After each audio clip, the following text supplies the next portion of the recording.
The journey for Parker Schnabel, Rick Ness, and Tony Beets has always been fraught with challenges, but Episode 3 of Gold Rush Season 15, titled Quicksand, turned out to be a particularly tough battle for all three miners.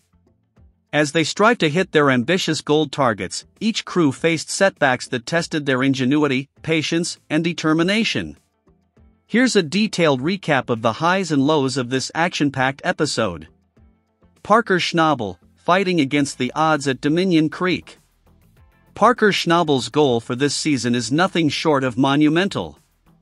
The 29-year-old has set his sights on extracting 10,000 ounces of gold worth $25 million from Dominion Creek. However, the odds have not been in his favor so far. In Episode 3, Parker's crew had only managed to log 5.6 ounces of gold, with no wash plants running, a dismal start for someone aiming for a record-breaking haul. The 20-acre-long cut, which Parker had pinned his hopes on, has proven to be unpredictable. To turn things around, the crew managed to get the wash plant Roxanne operational, but not without complications. Early into the episode, they noticed that the water tray wasn't catching runoff effectively, which was causing significant wear on the equipment's pan. Acting quickly, the team moved the 30-foot excess water tray out of the way, redigging the ditch beneath it and repositioning the tray to direct water safely away from the pad. Just as they got Roxanne back up and running, another setback hit. Sticks and debris clogged the suction basket, creating thick mud that rendered the system ineffective. To make matters worse, a loader operator accidentally hit the plant's radio station, causing a tire to explode. Despite these obstacles, Parker's seasoned team, including Mitch Blashkin Lee, managed to push through. Their efforts yielded 30.80 ounces of gold, valued at $77,000, a disappointing result compared to Parker's lofty ambitions.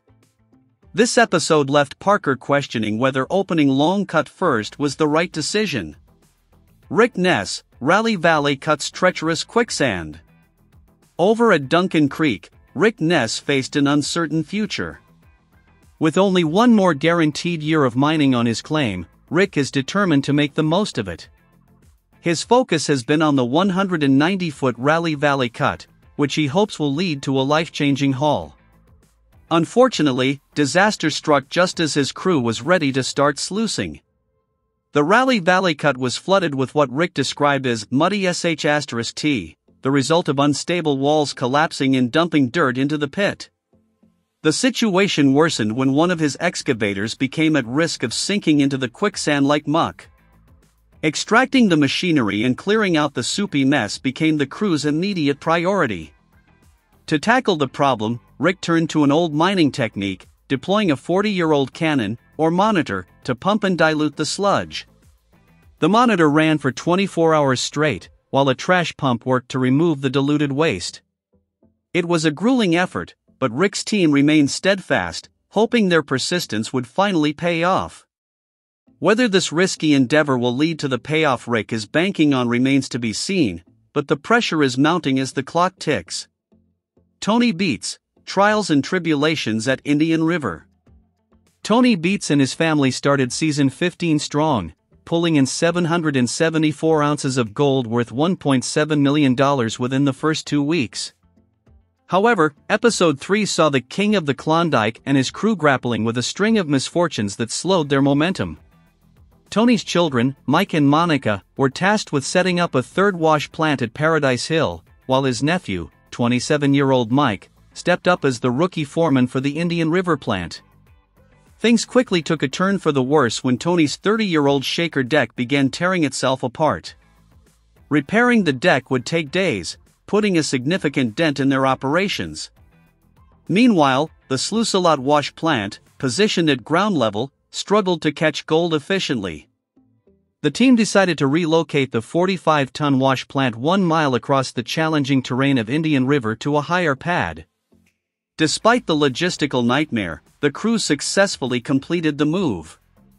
However, the 3 days of sluicing that followed yielded only 75.3 ounces of gold, worth $188,000, a far cry from the Beets family's expectations.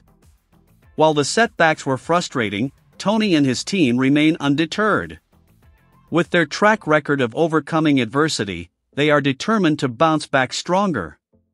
Quicksand showcased the relentless challenges that come with mining in the unforgiving wilderness of the Klondike. Parker Schnabel, Rick Ness, and Tony Beats each faced their own unique battles, but their unwavering resolve and resourcefulness shone through. As the season progresses, fans are left wondering whether these miners can turn their fortunes around and achieve their ambitious goals. One thing is certain, the stakes have never been higher, and the drama is only just beginning.